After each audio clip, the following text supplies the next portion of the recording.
Welcome, everybody. It's Currency Roundtable number 10, and we have a full house. All right, everybody's here. This is awesome. We got Silver Surfer checking in. You know, every once in a while he wants to show up, but who cares about him?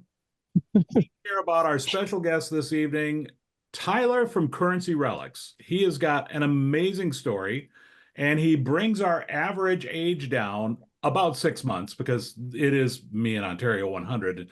And if you ever didn't know what the 100 for, it's what he's pushing in age, just FYI. So we'll move on. But seriously, this is going to be a fun one. We don't have Tyler has an amazing collection, especially when you hear his story. It is truly amazing. And I'll just let him tell the rest of the story from there. And that's kind of where we're going to start. And there really isn't a subject other than Tyler. So after he gets done, we'll ask him a few banter, and then we're just going to let the Currency Roundtable panelists go at him. Are you ready, Tyler? Yeah, absolutely. All right. Hey. You got it. Tell us about yourself. Hey, so first off, just it's an honor to be here with you guys on this roundtable. It's something that I've kind of looked forward to once I saw you guys stand up this panel. So, you know, I started collecting currency when I was around 12 years old. I was kind of always into collecting. When I was real young, I would get some foreign coins, foreign notes from family members. And then the internet kind of introduced me into large size currency. And, you know, immediately I was like, wow, these are beautiful. And I was kind of drawn to like how the notes were so like rare. Like they considered a note like 200 examples remaining as common. As like with coins, that's not even close to the same. And I saw that they were like somewhat attainable price wise. So, you know, at the young age, 12 years old, I'm like, you know what? I'm going to set out and I'm going to collect my whole life. And, you know, 12 years later, here I am still collecting and having a collection much bigger than I ever thought I would have had. I really got started collecting at shows. I would go to local coin shows right here in Allentown, Pennsylvania. And, you know, that really got me hooked. A lot of the dealers wanted to see a young collector get into the hobby. A lot of those guys were, you know, very advanced in age, kind of like you and I. Gold people. But no, I got a ton of enjoyment out of starting out a brand new collection. And, you know, I'm at the point now where I'm starting to, you know, figure out what's left for a type collection because I collect by type. So you literally started at 12. Yes, I did. And you started with coins.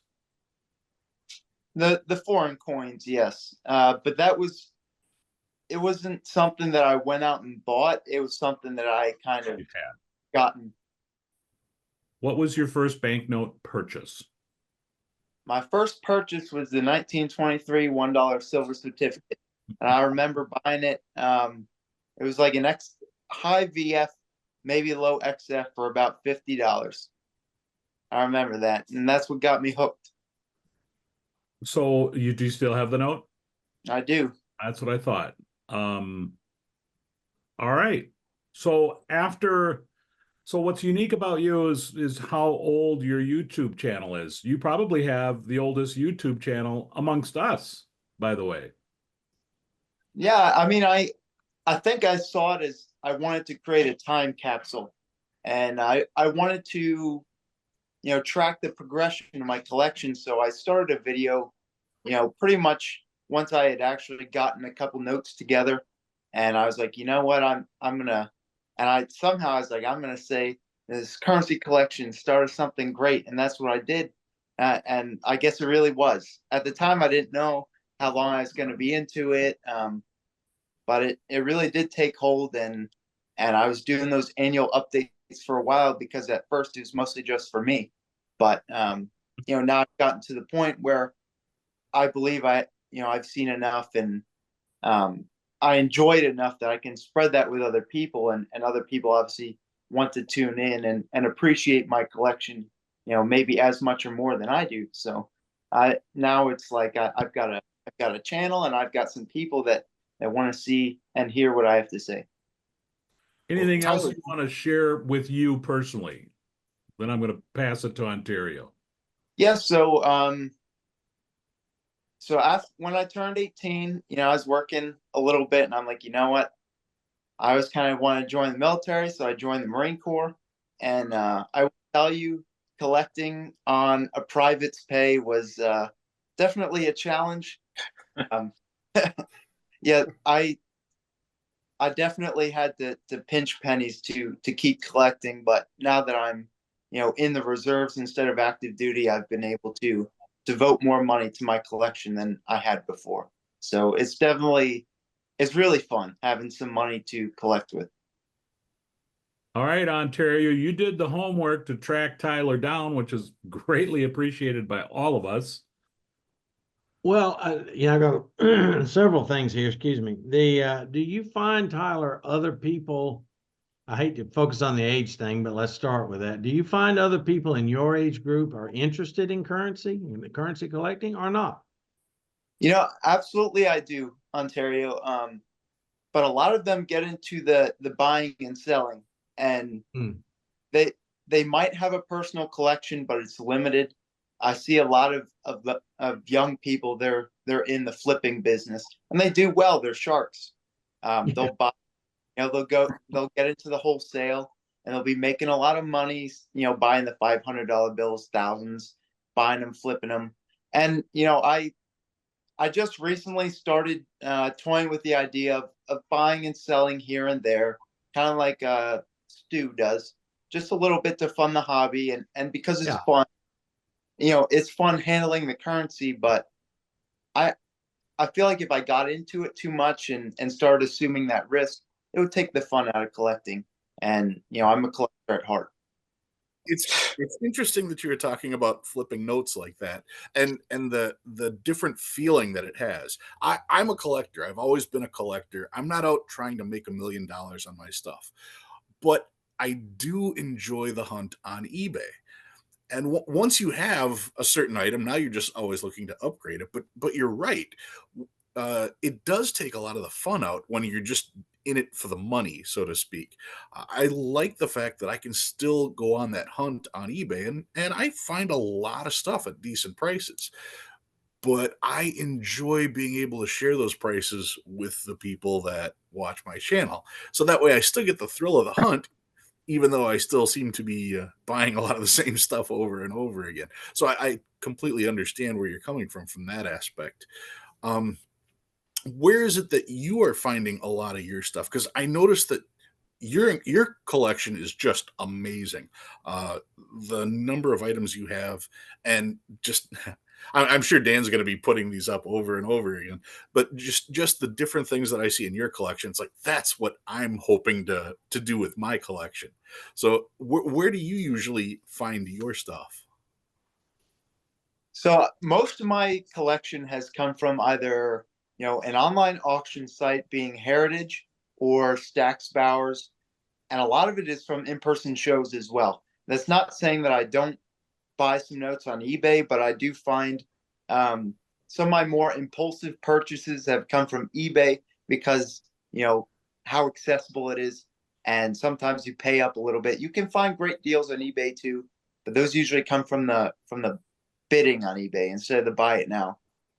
On Instagram and Whatnot, I don't really use Whatnot, but on Instagram, if you time it right and if you kind of inquire with some of those sellers, you can get real good prices too because there's no fees. So, and that's another good outlet, but I definitely say the best by far is at a convention, at a show like Baltimore. I mean, that's the one that's close to me, but I'm sure you can find good deals at other big shows, especially for currency. But those are where you kind of get those real good deals. You can see a price that they have on a note that's not usually the price they're willing to part with it for. So always ask, be armed with knowledge, and you can get a real good deal. I want to go around the horn a little bit and wind up with Dustin, just because I know how. All right, we're going to start with Stu, and then go to. I'll just call up. What age were you when you started collecting? Whether it be, and I think a lot of us started with coins and then went to currency. So, Stu? I started collecting. I'm only about 8 or 9 years into it, is all. I So started collecting about 20, but there's been a lot of pauses. So it was back in 98. Ontario? Oh boy. I started when I was 9. See, that's And that's like, I don't even know, over 50 years. when the VDB came 9 out, years. man. That was like cool. pre-Civil War. I could still, seriously, I could still get a silver certificate occasionally in change. Still get a piece of silver every once in a while in change. So yeah, I'm old. All right, Silver Surfer. Shoot, I started collecting. I inherited my grandfather's little coin collection when I was a youngster, probably 10-ish or so. I can't pinpoint the exact time. And then I became teenage years and got into other things and lost interest for like 20 years until I rediscovered that box again one day. So Were you active as a kid? yeah, you know it. When you got that before you became the. Oh yeah, I've always been, into everything practically, sports, girls, whatever. Yes, I'm asking about your collecting as a kid. I don't care about you. Yes, of course. I was very much a collector as a youngster. I had from little fingerboard collections to pogs at one point in time during my era of heyday. All right, so Dean. I was 9 and I was collecting Star Wars. So I collected everything Star Wars. Loved the toys, loved the baseball cards, the comic books, the books themselves. Used to even get the glasses from gas stations that were Star Wars. Just everything. But it wasn't until I was in my 30s, so right around, I think I was 31 when I started collecting coins, started stacking, got a whole bunch of stuff from my parents, and then the rest is history. All right, that brings us back to Dustin. And I thought Dustin, I left it at you because I thought you might be the youngest one. But yeah, I was like 14, and it was kind of like what Surfer said. Grandpa gave me a bag of silver. It was one of those things. And you're gonna make me pull teeth here, Dustin. Tell me, I mean, because it's like I see your kind of story paralleling Tyler's as far as age, you becoming active in a serious collector much sooner than I think, like on back when the Lincoln Penny came up. Right. I've always been that kid or I was always that kid that I saw value in things. I wanted to collect stuff that one of these days I could sell and get rich off of, and just like Surfer said, I was into pogs, baseball cards, and I did all that stuff alongside. I was piecing together a Morgan Dollar collection. That was in a 2-cent collection. That was my focus more so. And then started getting into currency pretty heavy when I was like, I don't know, 19 or so, 20. So I've been at it 22 years now. All right. So Tyler, you had the World Bank or your world coins, and again, you kind of got that. You saw the bill, you got your 1923 silver certificate. I mean, okay, so now, like that was my first note that I bought when I was 104 and got ripped off, but I still have it. What was your first then? I mean, it's like, what did you do at that point? I'm very curious. So how were you gathering? I mean, the internet was out, obviously. What made you say currency and I'm going to go? I mean, really, what was the next note type? I think I just saw, so I got one of those standard catalogs. I was just flipping through it, taking a look at all the different notes in there and the prices. And to me, for some reason, I was already hooked on it. And again, it was before I collected like wacky packages, garbage pail kids. So I was a card collector before. And I'm like, you know what? I like filling up those types with the cards. So I'm going to do the same thing with currency. And I looked at currency and I saw them as beautiful pieces of artwork. I was always into money. I mean, who isn't? But at that point, I just kind of, narrowed it down. I'm like, okay, now I see these Federal Reserve notes, the 1914 series. I can knock that out. I can get, the 5 through the 100, under $1,000 for all of those in like collectible condition. So that's what I tackled next. I got the 1922 gold certificates up to the 50. I mean, there were some notes that I started taking out and collecting. I started kind of on the low end because my budget was pretty limited at the time. And but I don't know, I had a lot of fun collecting, getting those notes out, and I'm still having a lot of fun now. It's just now it's more difficult to find, you know, those notes. They're just rare. They're harder to find. All right, so here's where I'm going to step in and give your Currency Relics channel a plug. And folks, if you're ever going to binge watch anything, and I'm not making fun of Tyler, although it was funny. I mean, his first video, your voice hadn't broke yet. I mean, it was funny in a wow, that's cool way. I mean, it was really, and then it's like, okay. And again, Ontario, I think you're the one that told me about it. You got to watch this. And yeah, you're a leprechaun. But to see but I think by the fourth year you threw out a video and I'm like, yeah, he's surpassed my collection. Mine's garbage compared to his. Yet you're still kind of humbly apologize. You're like, oh, sorry, it's got a missing corner. And I'm like, it's a $50 gold certificate. Are you kidding? Whatever, Yeah, whatever. exactly. No, it was. I'm like, Yeah. At one time I wanted to beat you, but I didn't get violent, but not the jealous type. But it's like, it was fantastic. It was really, really cool to see. And that once I started binge watching, I'm like, that's it? You just giving us one a year? So when you coughed up one a couple weeks ago, less than, I'm like, yes, that's awesome. All right, I'm opening it up. You guys go at it. I mean, throw the hand up. Let me know. I mean, what do you have for Tyler? We're gonna go with Steve. Steve won the race. I buzzed in first. Yes. One of the things I appreciate about your collection is that you are more focused on getting the note, period, and a story. Like Dan was saying, it's okay to get a note that's got a chewed corner because you have the note. And I think that's something that so many people overlook. They keep looking for that perfect note at the perfect price, and they're missing out on the collection. They get to hold up a bunch of empty sleeves like I've shown in the past going, this is where it's going to be. But I think it's great that you've put together an incredible collection, and yet you're not defining yourself by getting all graded notes or all notes of a specific grade. It's all about what you can afford at the time, and that's the way it should be for everybody. So I just want to say how much I appreciate the effort that you put forth to fill those holes. So that's an incredible accomplishment. Surfer, you have a question? Thanks for your service. Go Navy, by the way. Proud Navy dude here, 18 years, Yeah, but I'm so I was gonna give you some crap about that. But anyways, well, no, wait a minute. It was nice of him that it was nice of you to give him rides. Just yeah, so that's what they say. So I got my FMF pin, by the way. I ran with 1.7 back in 2017. So you guys are cool. a whole different breed, and much respect for y'all. You guys do some good work. So anyways, your channel, it's really ironic that I just found out who you are, that we're interviewing you, because Dan's emails sometimes are a little vague in information. But anyhow, I've been following your channel for a very long time. just for if that, you haven't noticed. Just for that, I'm posting the email that I sent right over Yeah.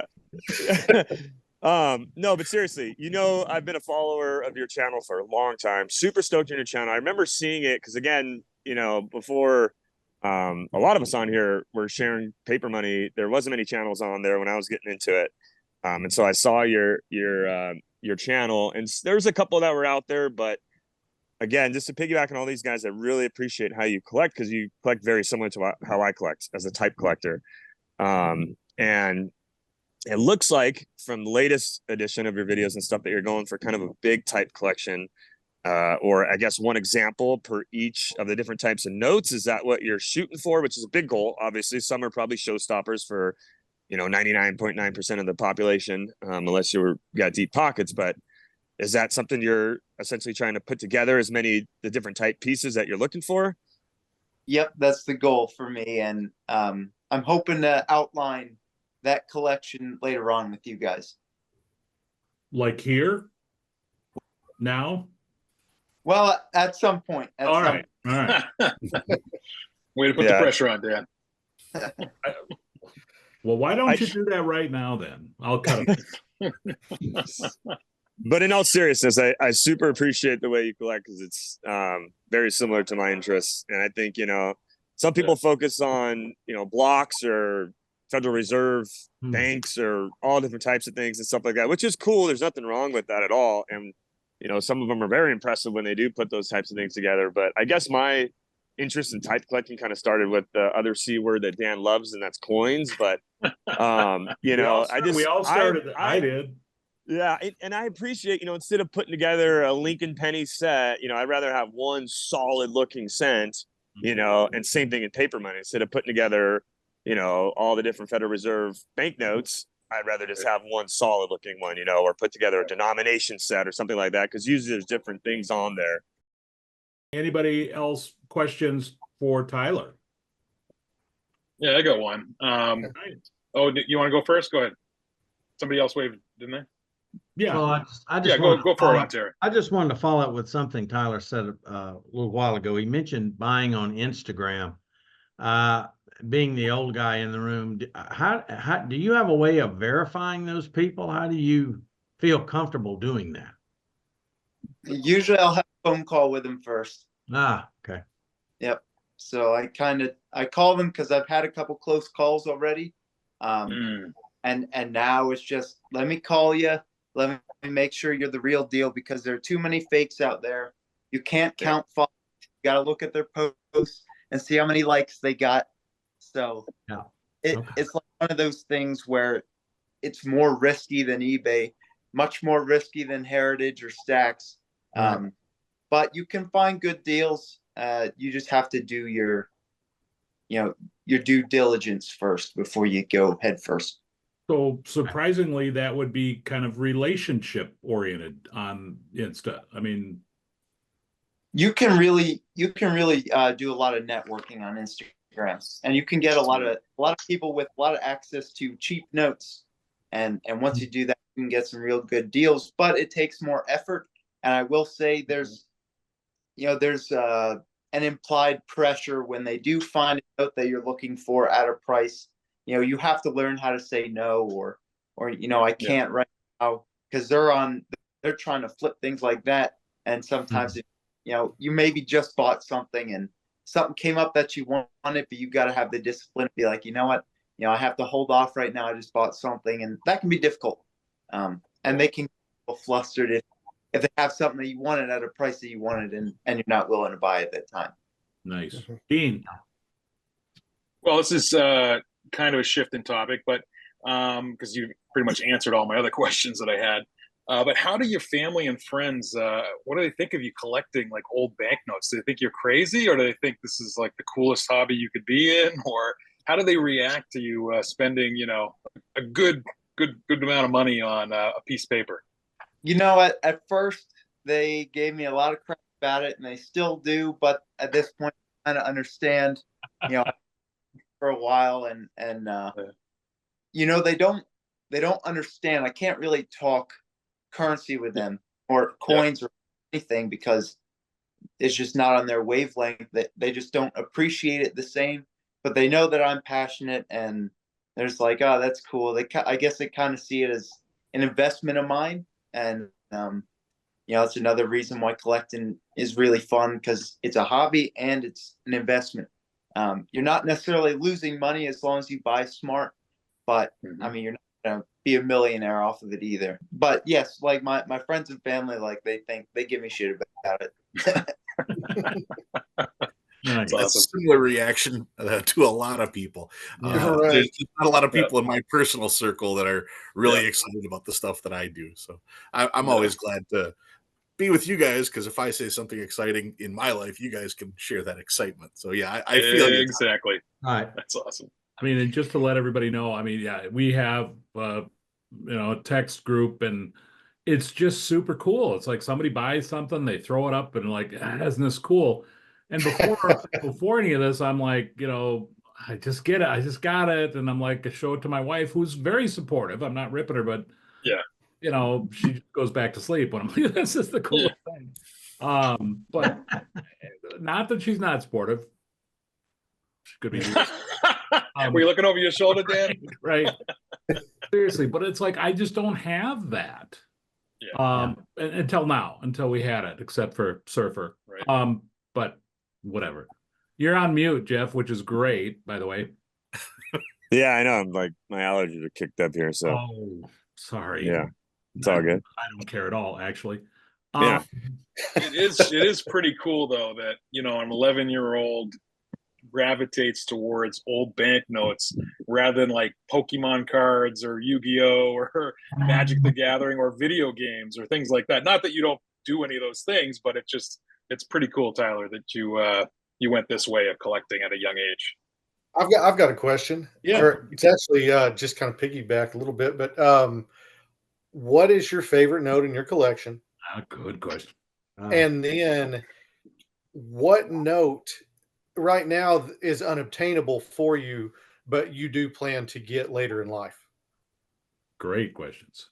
So I would say favorite note is always a hard question. I would say my favorite entry level note is the 1923 $1 red seal.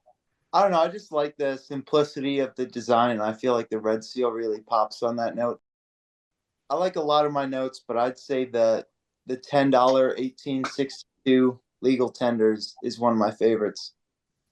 One of the notes that's like on my radar in the future that I'm gonna have to save up for is probably that 1922 1000. Yeah. Yeah, it's a little bit out of reach at the moment, but one day I'd love to have that in my collection. Wow. Yeah. Yeah. You just might as well drop the mic because we're all just like, Yeah. Why is that an expensive note, Dan? I don't. Yeah, I I'm don't just know. like, I'm like, I don't know if I can spend $850 on a note that Ontario said, "Hey, Dan, you need to look at this," and he was right. I was watching your last video as you were going through everything, and Yeah. you got to the Technicolor, and you just kind of like poo-pooed it. Oh yeah, this is the 1905 Technicolor. It's not there, and then you just skipped on to the next one. I'm like, wait a second, you've got one of those? It took me forever, and then you're just like, oh yeah, that's nothing, Because I know that 10,000 wasn't, you couldn't really redeem that in circulation. That was just for bank-to-bank transfers, but I don't think it worked the same way with 1879. I could be wrong, but for now, that's why I have not included that note.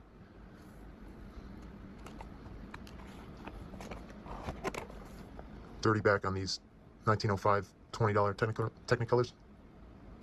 They're kind of known for oxidizing really fast, especially the Technicolors. Steve, because I totally raised my eyebrow when he did that. And I'm like, oh, Stu's just dying right now. I was going nuts. It's like, Yeah, I need to do some more in-depth videos of like a series highlight, so that way I can spend some more time on each note. Because usually when I'm doing those videos, I'm just trying to get through everything, and there's a lot within a reasonable, digestible amount of time.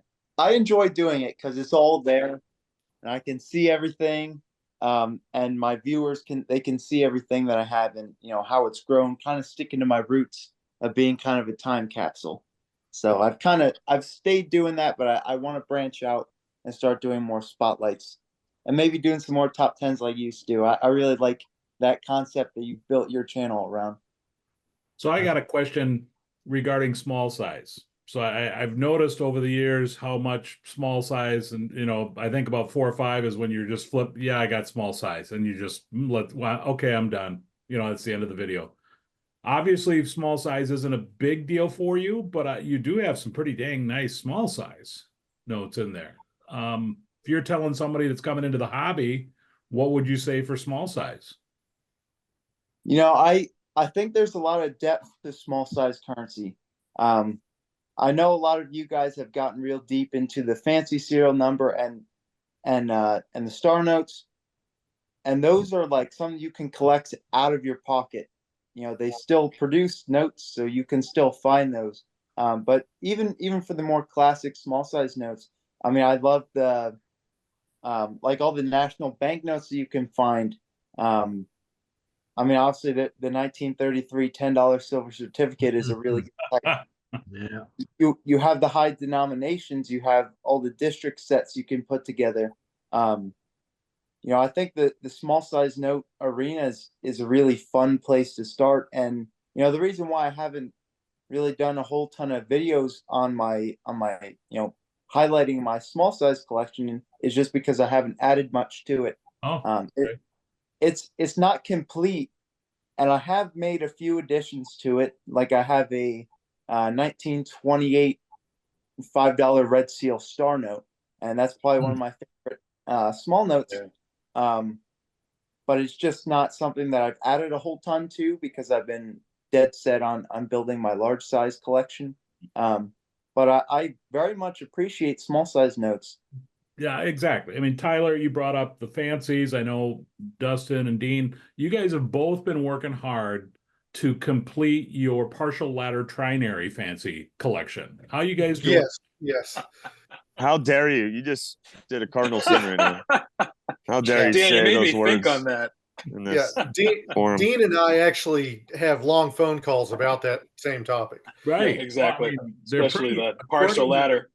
According to Steve's channel, they're super unique. And Right. I'm a member on on Facebook. I'm a member on a group page that I've seen and been a member of grow many thousands of people. And I used to always go on there and post, articles to Dave and Undies of what is an actual fancy serial number. Right. And I've done videos on them and stuff in the beginning about how rare they are and why they're rare, et cetera, even for the most common repeater, 4-digit repeater or 4-digit radar. And it's still 1 in 10,000, 1 in 8,000 or so. Yeah, and right. people, it's just they just don't get it. And I just want to rip these people's heads off. And I'm just you know what? F it. I give up. I'm done. I'm done helping you. I didn't mean to get people whipped up, but I mean, I know Stu, let's just put it this way. I mean, I make fun of it. I do respect it. And what Dean and Dustin, what you guys are doing is very impressive. But I think we go back to making fun of the trinaries. Yeah, it's a thing. It's got a name, but just you can. Does it have a name though? Does it? Well, does it have a name? Because Stu saves them for his collection, not for reselling, and not because they have any value. And that's fine. That is fine. If that trips your trigger, whatever floats your boat. But you can just because you give it a name doesn't mean it has value. Right. Right. Exactly. And that's my point. And that's Stu's point. Yeah, I know. It's just go sell it at a cool buy it. Who's going to buy it? Yeah. For me, doing that is an incredible way to save money because I know that there is no additional value there. But that means I have a box of $1,600 just sitting there. I mean, some people have a very tough time saving money. So, I mean, this is just a side effect of collecting currency. Oh, now I accidentally save money. And you can start the StuPlubeck.com trinary store and start selling them. I could. Dean? I got one more question Yes, for Tyler. please. Because you said that these are the notes you're looking for. You're obviously very young, so you're going to be able to complete this collection. Once you complete it, do you think you're going to keep going? Do you think you're going to do upgrades? Do you think you're just going to leave it as is and say, accomplished, mission complete? What do you think you're going to do? So right now, I'm getting close to a wall. There are no notes remaining below $1,000. Even if I try and shoot for a zombie, it's just not going to happen.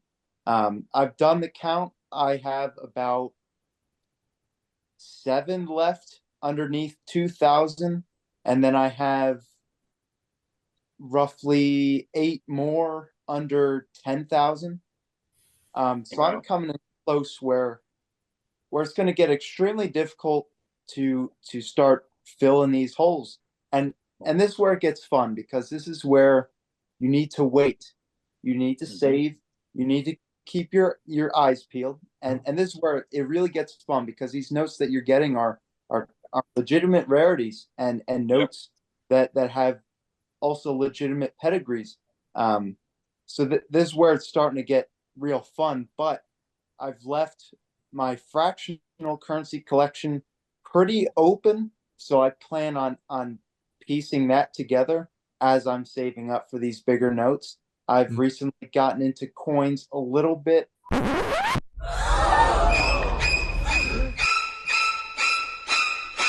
My plan is like when I fill up my currency collection, I'm probably going to try and start a type coin collection, but probably gold coins. So I'll probably move on to Nice. type gold. But I mean, I also might get sucked into Confederate currency. I mean, there's a whole bunch, or obsolete notes with eagles on them, because that's kind of been what I'm drawn to with obsoletes. I mean, there's a Nice. bunch of avenues you can take. But right now, I feel like there's a race against time almost a little bit for these notes in the middle to upper rarities, where I feel like there might be a boom at some point in the next 5 to 10 years. I don't know. I don't have a crystal ball, but I'm trying to get ahead of it. And I feel like I've done pretty well, especially during COVID. I got a lot of notes much cheaper than they are now. Yeah. That's awesome. Well, I mean, we all have the option of going somewhere different, like, I don't know, 18th century jugs, creamer, the dispenser thing. Salt and pepper shakers. Hey. So can I piggyback on that real quick? Just wanted to say one thing about kind of going back to in the very beginning too, what you're talking about on Instagram and these social media platforms. I'm very heavily involved with a lot of these things in the antique world. And you're right, you have to vet these folks. But I met some great people doing such a thing. And when you get to these notes, I mean, I tell you what, some of the stuff, I'm not a rich man at all by any means, but some of the stuff that, you know, at one point in time, I was like, there's never going to be a way for me to afford any of this kind of things, you know.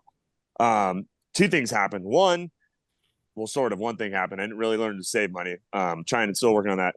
But one thing happened is that if you meet some of these people and you build rapport with them and good relationships with them, and they have the item that you're looking for. I mean, I'm in the process right now of two pieces that I'm paying to, you know, a layaway plan, essentially, because they're expensive. And do I have the money to cough up in one bit? No. But if you meet the right people and they have the notes that you're looking for, that's an option for you. You know what I mean? And making a monthly payment plan or 6-month, you know, payoff window or something along those lines. A lot of people are looking to kind of get the money in the beginning, but you can find folks out there like that. And so just something to keep in mind, you know, you build some friendships and stuff with those folks who have these notes. And you might be lucky. It might not be as painful of coughing up, you know, $3,000, $4,000, $5,000 at once when you can do it over a period of time. All right. So Tyler, you brought up a different angle in an email, and I mentioned it briefly earlier. It really was like, is there a type collection out there for currency? So collectively, as a group of us 7 talking right now, is anybody aware of an official type currency list somewhere? Not I believe so. No. No. So what PMG, I have, right?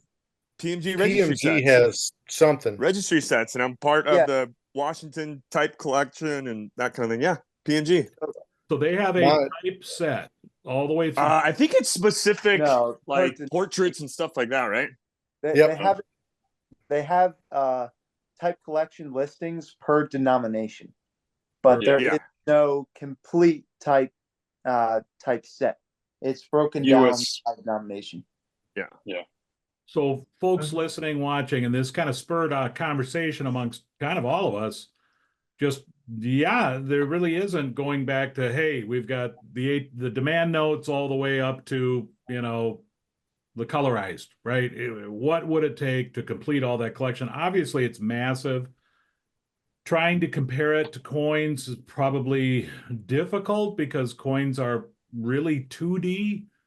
Paper currency is 3, but why I say that is it's got the front printing, the back printing, and then the overprint, the third printing. And that's the serial number, the seal, and those have changed. And do we count that? Don't we count it? And I think it's I kind of want to pursue this. And what would be a type collection? Obviously, Ontario, you could afford, the $1,000 grand watermelon. You're about the only one, right? Sure. Yeah, right. Yeah, I know. Second mortgage. 2 of them got one for each hand. 2 of them. Yeah. But that's the problem. And Tyler, when me and you and Dean in Ontario were talking, you pop into the silver certificates, the 1878, 1880, and that's just, it's not achievable. No. I actually got that question in an email. The question being, what is affordable? So I mean, you can't even use that as a starting point, Right. because what's affordable to one person isn't affordable to another. Everybody has their own choke point as far as that goes. Yeah. When it comes down to narrowing typesets, though, I think it would be easy enough to not have to count mules or not have to count star notes or even signature combinations. You know, those are clearly one type of note with a bunch of different signature combinations. That kind of cuts it off right there. So any one of them would be considered a type. But then the question becomes, how far up the denomination scale do you want to go because of the affordability? Well, that got brought up in conversation, and I'm very curious, viewers, comments, please, comments.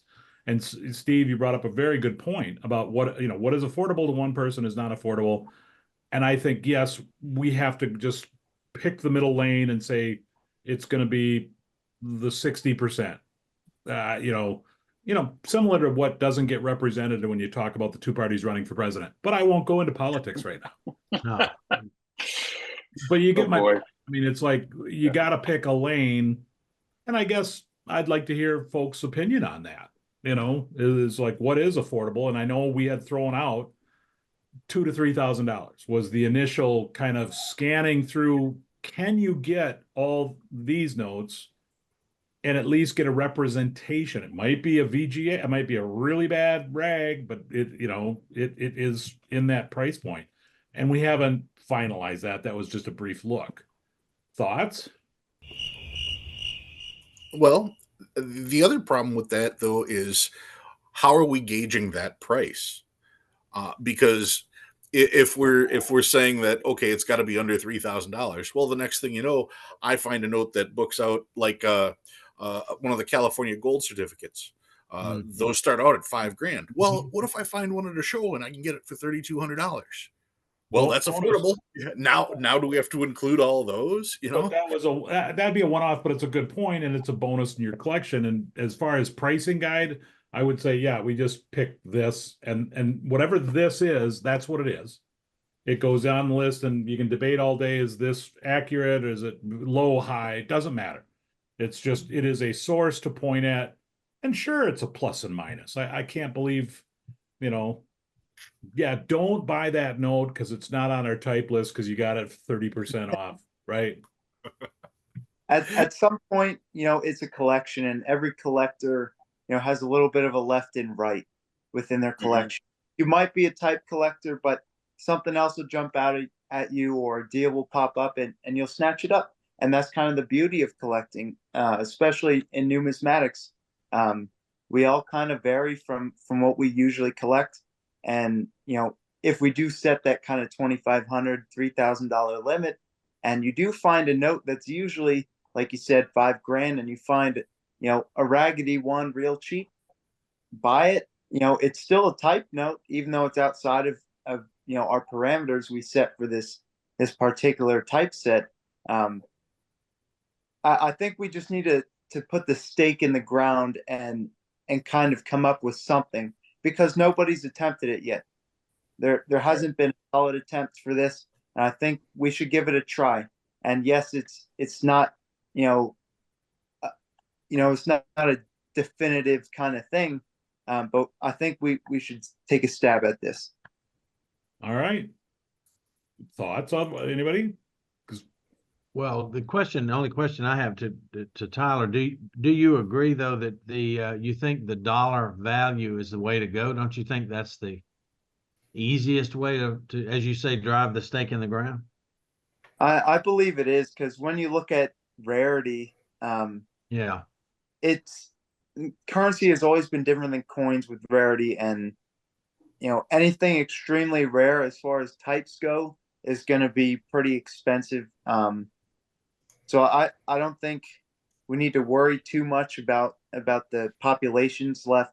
I think it's more about this price range for the initial set. Now, when it comes to the definitive type set, I mean, if there's literally one note in collectors' hands, then I mean, that might be a little bit difficult to throw on that set. But we're gonna have to figure that out as well. But I think the the key point that I'm trying to drive home is we need to stomp our foot on something.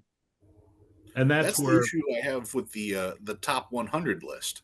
That's what I was using as a guide, is the top 100 notes of all time, and yet so many of those notes are one of a kind, unique notes, or notes that are only available in museums. So I mean, it's an impossible list to put together.